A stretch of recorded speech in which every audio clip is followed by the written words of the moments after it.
Olá galera, hoje eu vou falar para vocês sobre vulcões, as suas partes, consequências e benefícios. O vulcão é um fenômeno geológico que ocorre no interior da Terra quando há o extravasamento de magma em forma de lava.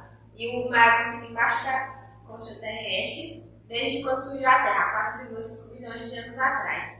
Suas partes são peroplastos, cratera cônico, lava, chaminé secundária, magma, câmara e câmara magma.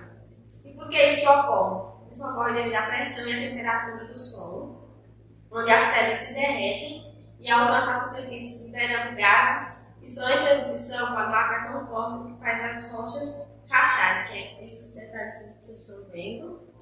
E para mostrar como ocorre o processo de erupção do vulcão, eu trouxe essa maquete para vocês, que foi utilizado argila, um copo descartável aqui por dentro, vinagre, detergente, corante e bicarbonato de sódio.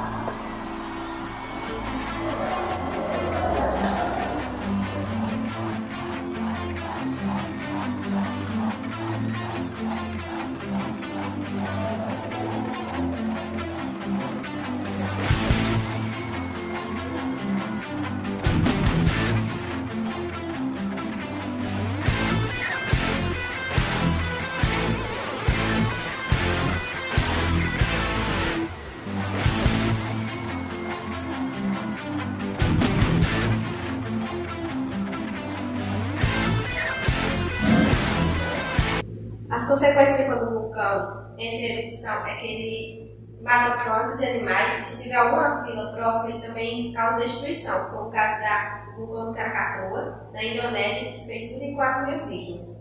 Porém, ele não tem só as partes ruins, tem partes boas também. Os seus fluidos superaquecidos é usado para fornecer energia elétrica, considerado uma energia limpa.